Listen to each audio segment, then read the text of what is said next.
Parliament का सरमाई इजलास आज से शुरू हो रहा है। ये इजलास 29 दिसंबर तक चलेगा। इस दौरान हुकूमत 16 नए बिल पेश करेगी, जबकि अपोजिशन पार्टियां हुकूमत को महंगाई, बेरोजगारी, किसानों के मसाइल समेत दीगर मुद्दों पर घेरने को तैयार है। हुकूमत ने साफ किया कि वो ज़ाबिते के मुताबिक तमाम मुद्दों पर बहस करने के लिए तैयार है।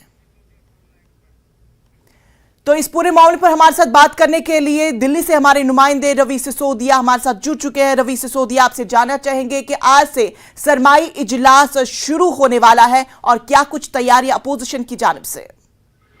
बिल्कुल, देखिए करीब 9:45 में एक बैठक बुलाई गई है अपोजिशन लीडर्स की। जो राज्यसभा नेता विपक्ष मल्लिकार्जुन खड़गे, उन्होंने एक बैठक बुलाई है जिसमें तमाम जो समान विचारधारा की पार्टी के लीडर्स हैं वो मौजूद रहेंगे।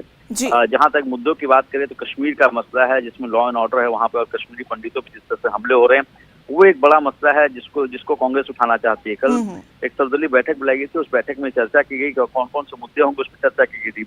उनमें कश्मीर का मसला है, कश्मीर के लॉ एंड ऑर्डर, वहां पर कश्मीरी पंडितों पर जो हमले हो रहे हैं, उसके अलावा जो महंगाई एक मसला है, जिस तरह से एम्स में साइबर अटैक हुआ था वो मसला है। तो तमाम करीब 16-17 ऐसे मसले हैं जिसको विपक्षी दलों की तरफ से उठाया जाना है। और सबसे अहम चीज है कि अभी एक बैठक बुलाई गई है और स्ट्रेटेजी को लेकर 9:45 में मल्लिकार्जुन खड़गे जो नेता विपक्ष हैं राज्यसभा, उनके दफ्तर में बैठक होगी और आगे की रणनीति तय की जाएगी। लेकिन कई ऐसे मसले थे जिसको लेकर चर्चा की गई थी और तमाम पार्टियों की तरफ से कहा गया था। और जिस तरह से सेंट्रल एजेंसीज की जो बात की जा रही है, कांग्रेस सबसे बड़ा आरोप है कि सेंट्रल एजेंसी का मिसयूज किया जा रहा है और उस मसले की चर्चा कराई जाए। जी तो चले, बेहद शुक्रिया आपका तमाम तर तफसीलात के लिए।